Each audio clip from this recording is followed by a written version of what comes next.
about 5 years ago, we asked Charlie Munger, we were sitting right there, what he thought of Bitcoin, and he said rat poison. Back then it was about $100+ per Bitcoin. Today it's 9,000. Is it still rat poison? Well, probably rat poison squared. Yo, and welcome back to another episode of the Nyc and Griff Show. Public service announcement. Don't forget to remind your friends and family that one Bitcoin will always be one Bitcoin. Now let's dive in. Today is Saturday, December 17th, 2022. We're here on a Saturday morning with my good friend Nick. Nick, how's your week going? The change of events there. It's going good. You halfway caught me off guard there. I was like, it's going good, man.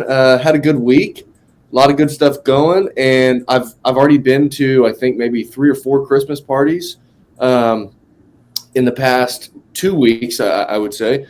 So that's exciting. We had our company Christmas party last night, and that was a fun deal.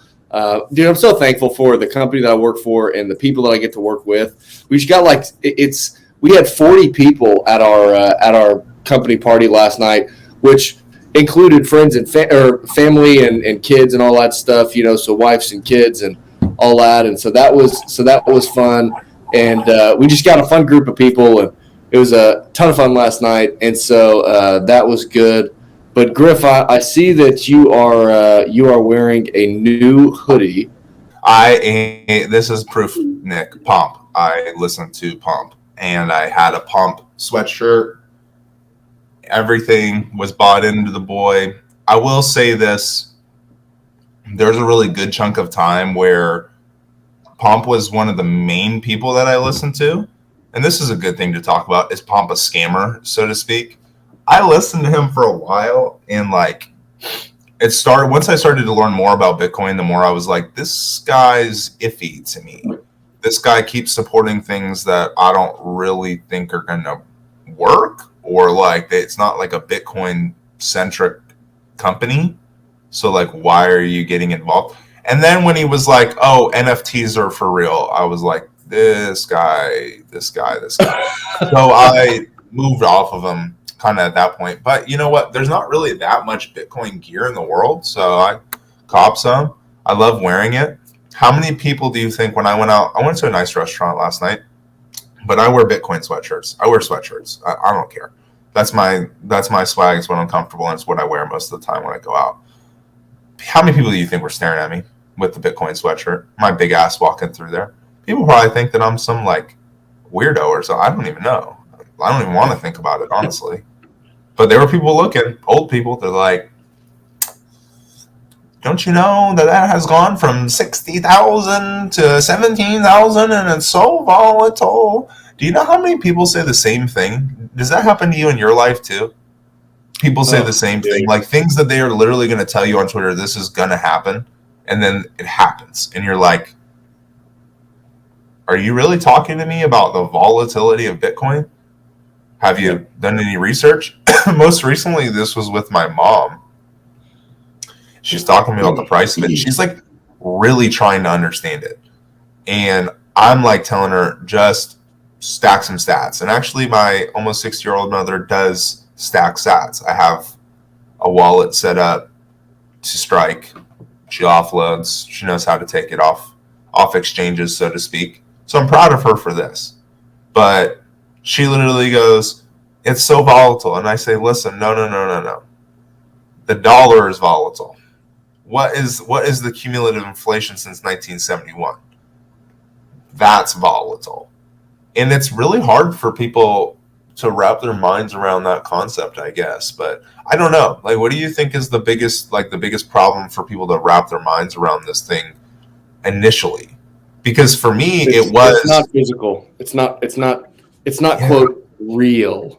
You really think so? The shit on the screen. The shit on the screen is not good enough for people.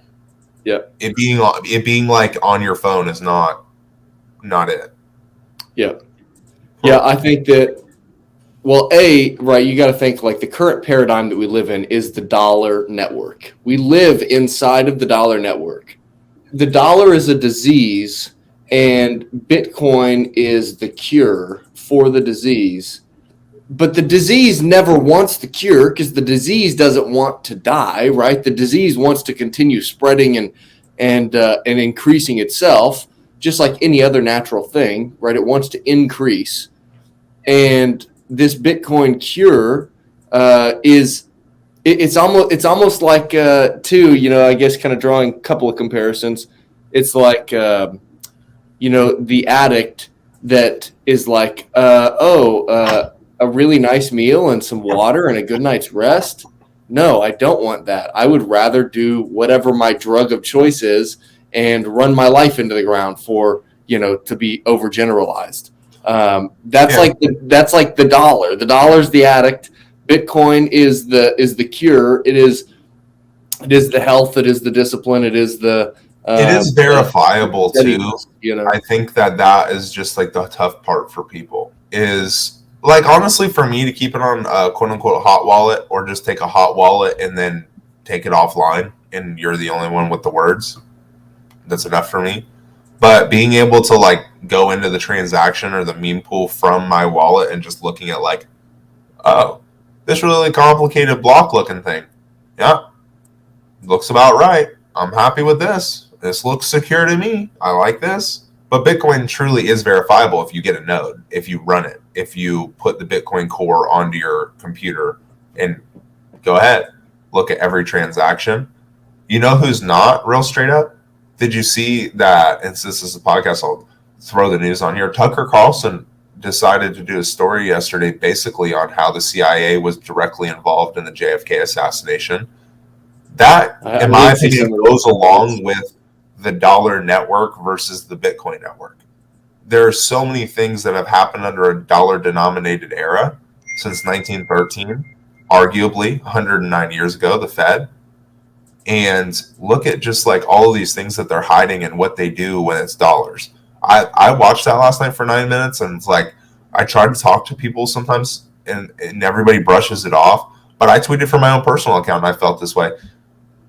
We, the people, have it so messed up right now. If anything that he was saying last night is at all true, there are so many lies being told.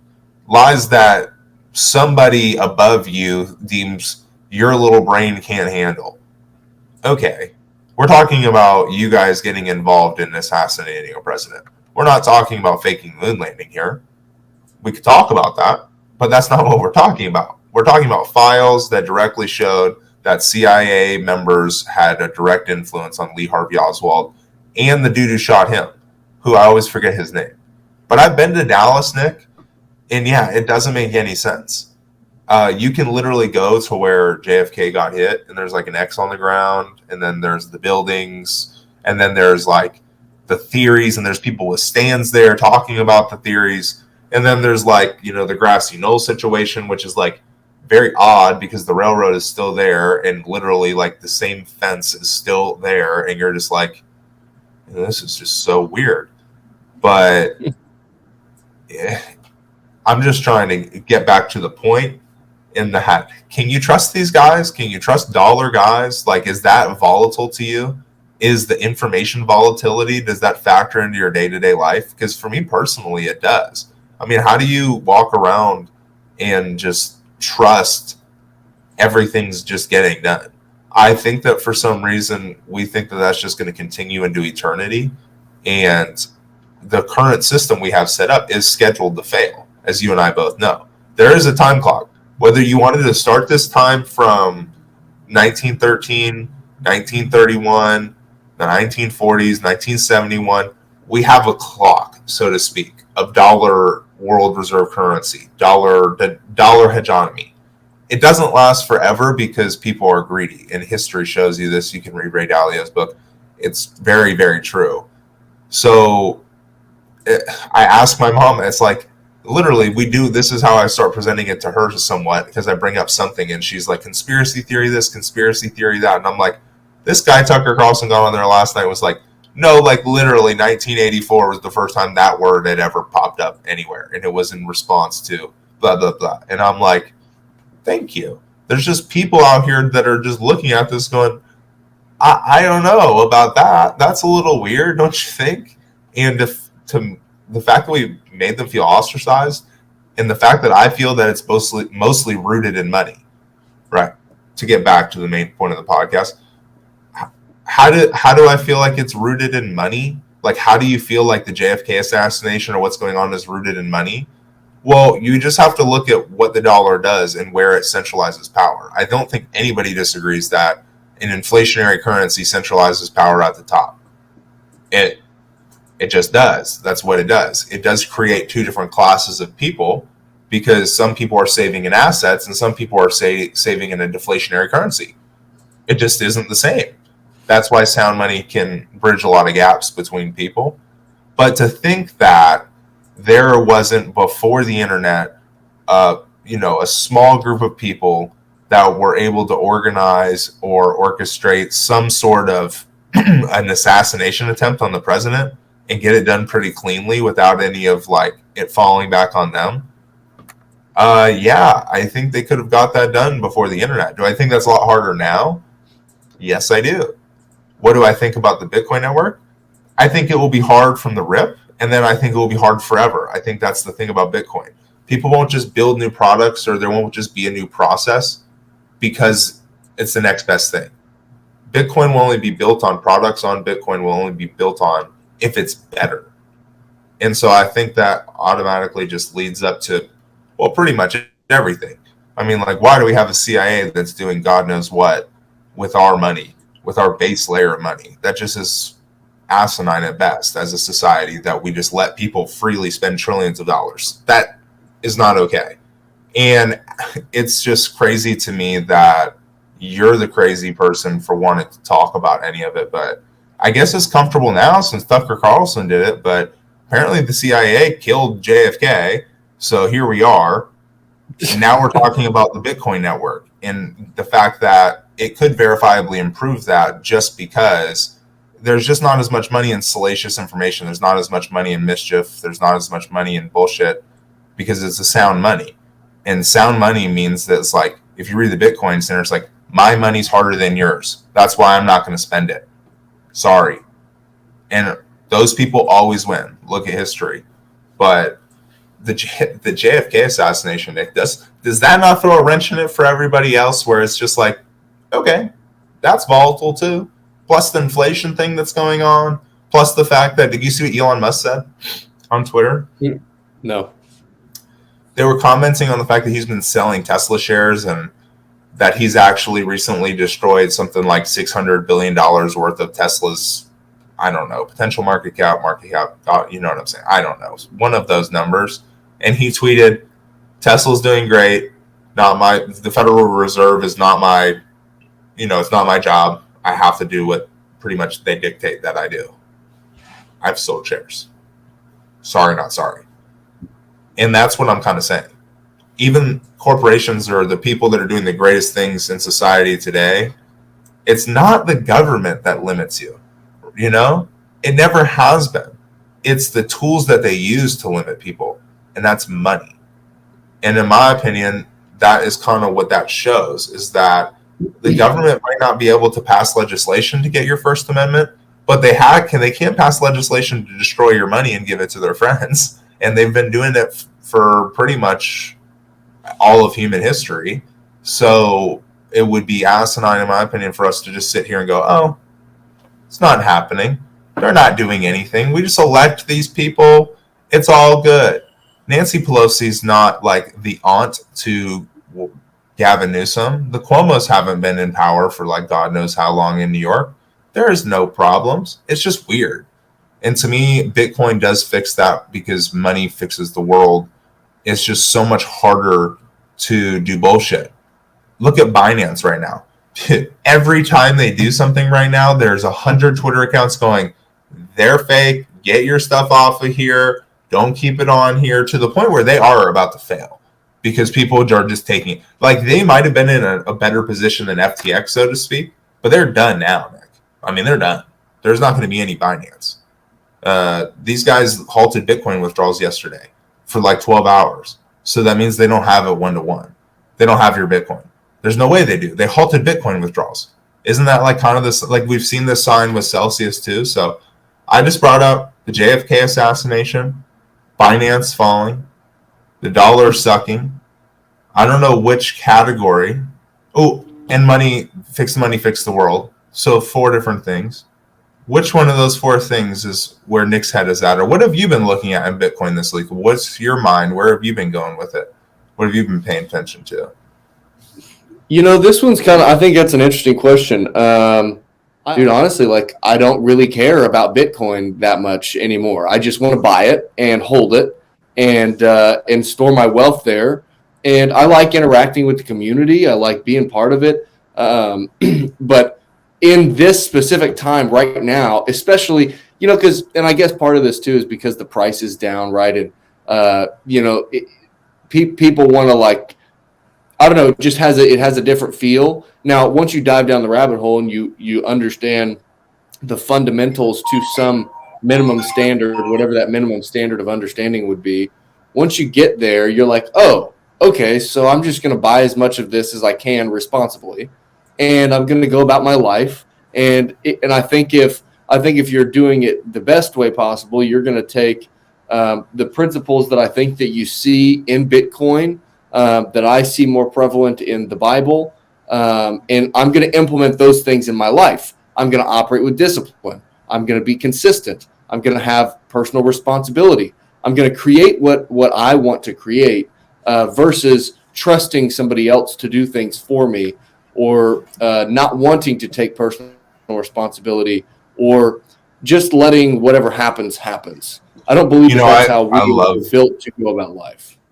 I really like what you're saying, just because this is also the other part I did.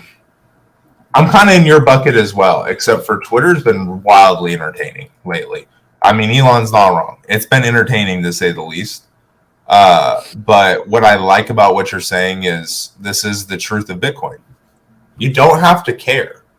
Nobody's saying that you have to care. Nobody's saying that you have to be on Twitter. Nobody's saying that you have to know all of these really fancy terms. Nobody's saying that you have to know as much as Nick and I to understand how to self-custody the asset and spend it as a currency.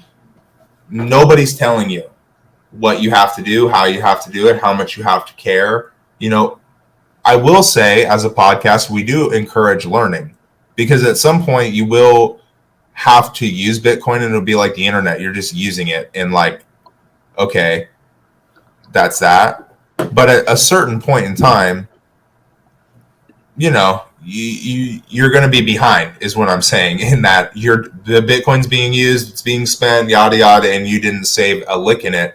Because the truth about Bitcoin is that you do have to do some work to understand it, because it is the first law language money. We've improved law, we've improved language. We have not improved money in almost 2,000 years. So it is a new paradigm for people. It's a lot to learn. But Bitcoin truly is an innovative, it just changes what money is. And what money is and what it always should have been, it really is just this perfect immutable ledger where it's hey, you have money, I have money, here exchange money, boom, verified, done. That's it. Because I was listening to the Blue Collar Bitcoin podcast, and it was very cool. You'll like this. And they were talking about how money is imaginary, but it doesn't matter what money you talk about, gold, dollars, it's all technically imaginary. We all imagine the value in the money. Some monies are better than others, because we talk about on this podcast, there are properties of money, but at a certain degree, everybody just has to believe in this money. It's all imaginary. We have to make imaginary business deals all the time, and then it just happens. But Bitcoin being imaginary and not being real, that's just like every other money that's ever existed. So that part of the argument to me is so kind of insane that people are like, oh, well, it's not, I can't hold it. But one thing Charlie Spears was saying at one point, and I don't know if it was on the show whenever he came on a little while back, or if it was in some other situation, but he was talking about maybe it was at one of the Tulsa Bitcoin meetups. But he said he was talking about this idea that we have Bitcoin meetups. He said, "Have you ever heard of a dollar meetup?" Well, no, nobody has a dollar meetup because it's just what reality is. That's just what we did. We just use dollars, right? It's just kind of the standard way of operation. I think. I feel that for sure, and I think that the Bitcoin conversation, as it becomes more and more useful to use Bitcoin as a medium of exchange, people are using Bitcoin rather than just storing value in it and still using dollars. I think that a Bitcoin conversation becomes no longer these are the fundamentals of Bitcoin. This is what Bitcoin is. This is how Bitcoin does this. Oh, volatility in Bitcoin, personal responsibility in Bitcoin, time preference in Bitcoin. Those things no longer are the conversation. I think the conversation ultimately becomes, and what it really should be, is how can we continue to improve and be better as individuals so that everything improves, right? So we have a Bitcoin podcast. Well, whenever Bitcoin becomes our medium of exchange and everybody in the world uses it because it is the one true sound money as it stands right now, I'm open to new things that may be better than Bitcoin, although we haven't seen it yet. Don't know what that exactly It'll be would look very, like. very, very, very difficult to make something better. Once we get to that point, our Bitcoin podcast is it's not about Bitcoin anymore. It's about life. It's about discipline. It's about building something more. It's about fulfillment, right? And doing what is fulfilling to you. That's what Bitcoin's about. Yeah, and I mean, Nyc is hitting all the things that matter in Bitcoin. The whole point is so that you do not have to care anymore. You don't have to trust anything anymore. You don't have to rely on anybody anymore. It's a proof of work world versus a proof of stake world. So there goes the trust factor. And then the other part Nyc's talking about is, yeah, like, okay, so if money's going to get really sound, probably want to have my shit buttoned up, because at that point earning money will be more difficult. So you're not, just going to be able to be a slapdick all the time and have money, because who's going to pay you? I mean, it'll be tougher. I mean, there are tough times ahead, so to speak. But I really do enjoy, like, every time it's like, yeah, I don't really care either. There's a lot of that in Bitcoin on Twitter, a lot of caring. And I'm just like, but Bitcoin doesn't care. Yeah. And I guess when you put up some charts where it's like, Bitcoin is still only, it's like over 40% of quote unquote crypto market cap altogether. But I'm like, it's kind of crazy to even put it in that, like we've discussed before. There's crypto is like a space. It's currently expanding into infinity. So, like, to say that its market cap is measured against something so stupid that doesn't have anything to do with it is dumb. But there are also things happening today that give you so much encouragement, because a cool thing that I've been listening to a lot of Bitcoin mining is Bitcoin is as a monetary revolution as much as it is an energy revolution. And there was a company, or like the third largest something miner of oil. We need to pull this up probably on the old Twitter. But it was something like the third largest miner of who knows what is going to now use its non-renewable emissions to mine Bitcoin starting next year. Ooh. And what has it done for the company so far or whatever? They're like, yeah, well, it's stabilized it. It's made it more efficient. We've made more money. It helps our company. It helps our people. It's really good. It also is a carbon killer because it takes carbon out of the atmosphere. So it's actually very green, so to speak. So here we are again talking about something amazing about Bitcoin, and the world just does not get it yet. And it's so frustrating. Bitcoin mining is bad for the environment. I just drove to Vacaville, California the other day, and there's just a field of windmills, Nyc, that most of them aren't moving. And some of them I think are moving, but I don't think it's wind induced, because then you have the little windodometer in the front of the thing. The windodometer wasn't spinning. So I was just standing there like, this is kind of stupid. But whatever, I guess we're just going to have these massive fields of ugly ass windmills. It doesn't make a whole lot of sense. I will say, I don't know a ton about energy as it stands. I mean, preliminary, I've listened to probably more podcasts than the average person. But solar makes sense to me. It's easier. It's not the solution. It's a nice little supplement. It's a nice little Band-Aid at times or whatever. But put solar panels on parking lots, put solar panels on top of buildings. Cool. That makes sense. Don't see the negative too much in that. But this windmill thing, it's got to go. Okay, we can't do the windmills. It's insulting. It's insulting. Okay, we have a world filled with nuclear power, nuclear fusion being studied, all these amazing things, and you're making me pay for wind? California government, I'm paying for wind? I mean, there's no way that's a net positive for the average taxpayer. There's just really no way. It's not really renewable. It's also not really eco-friendly, and it's not efficient. So, and it's not like the state of California is going like, hey, we're going to mine some Bitcoin with this. That's what I want to close this off with. How would you feel even if it was like the state of Oklahoma is going to get into Bitcoin mining? That makes me want to throw up because it effectively does give the government the ability to make money by using other people's money to mine it. That's why I don't believe investing so much in Bitcoin mining stocks, because it's like, I give you dollars to get, but you're mining big. I'm giving you money to get out of the system, but I'm not getting out of the system. I'm going to go back to DCA. That's how I feel about Bitcoin mining. Yeah. So people always talk about, well, the state needs to do this, the state needs to do that. Bitcoin doesn't care. That's not the theme. I hope that's the title of the episode.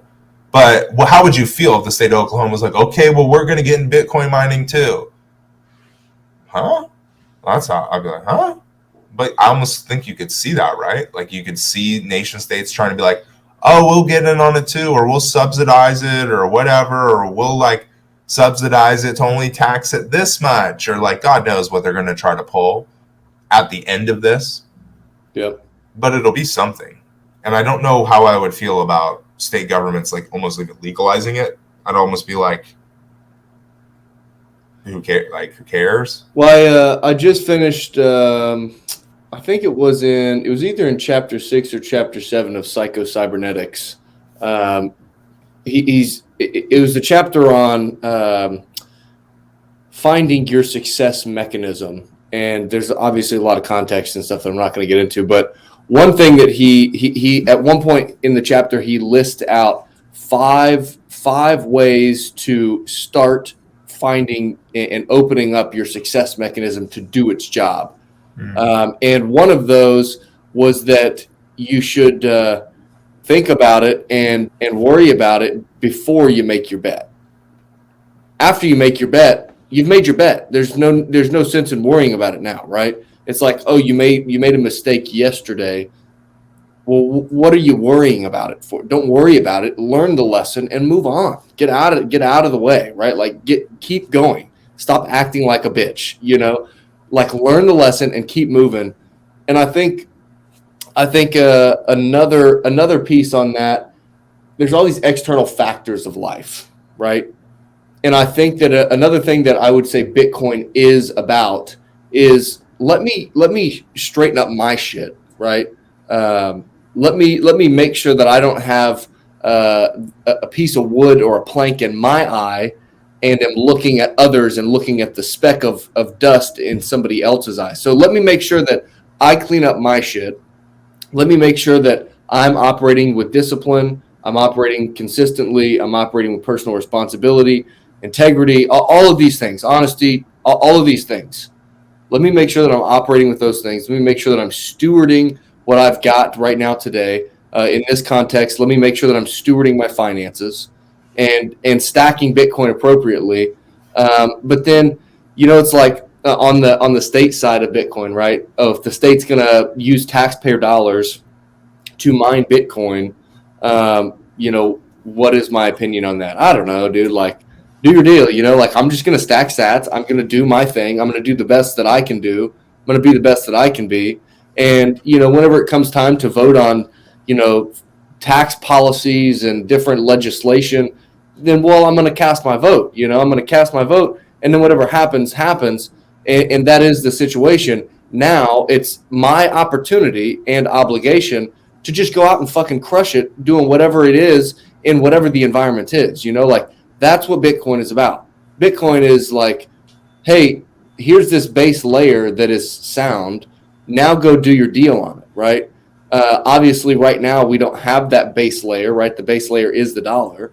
And so we don't exactly have that foundation right now, which makes things kind of strange. It makes things kind of distorted. But dude, like nobody cares about you. Nobody cares about you, Griff. Nobody cares about me. We just got to wake up in the morning and do what we know is best. And whether that's right or wrong, we're doing what we believe is best. And I think that that's Bitcoin stuff. I think that that's what Bitcoin allows. Also, another piece that I think is super important that I think you and I halfway disagree on, but actually don't. I think this might be a classic terminology mix-up and stuff. But, dude, I think trust is going to be huge in the Bitcoin world. I think a Bitcoin world is going to be built upon a trustless foundation and is going to be built above that trustless foundation. I think it's going to be completely reliant on trust.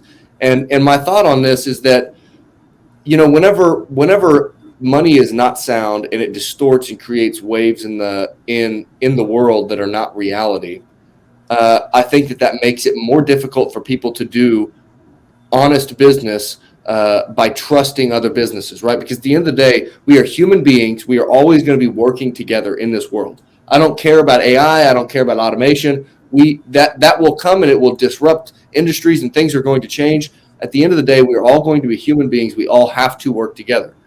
And I think in a Bitcoin world with a Bitcoin standard and that being the base layer of money, I think that creates now a real reality. You look out the window and you can see what's real. And I think that means that the people like you and I that are doing the right thing, that are operating with the right principles, that want to serve and help others, and also do well ourselves and provide for our friends and family, I think that person is going to thrive in a Bitcoin world. And I think that person cannot thrive as well in a dollar world that they could in a Bitcoin world. I agree with you. I agree with you to the extent that there will be trust in regards to the base layer is trustless, then the second layer is as close to trustless as you can get with a little bit of trust, and then boom, and then boom, and then boom.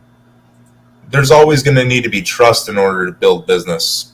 It just is what it is. There's always going to be somewhat of a need for human interaction in that way.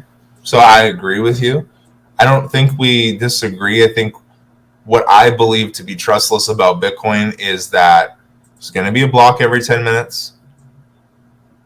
That's pretty solid. There's only 21 million, so there's only 2.1 quadrillion UTXOs. And I think that what Bitcoin unlocks from like a fiscal perspective, like this thing is just sound money, right? Like we're just like, it really is quite a simple thing, but it's what can it do for society? What will it do to society?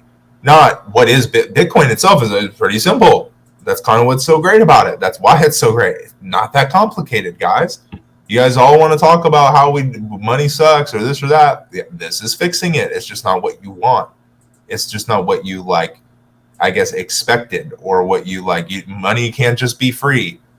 Well, of course it can't be free. That wouldn't make any sense in the world today.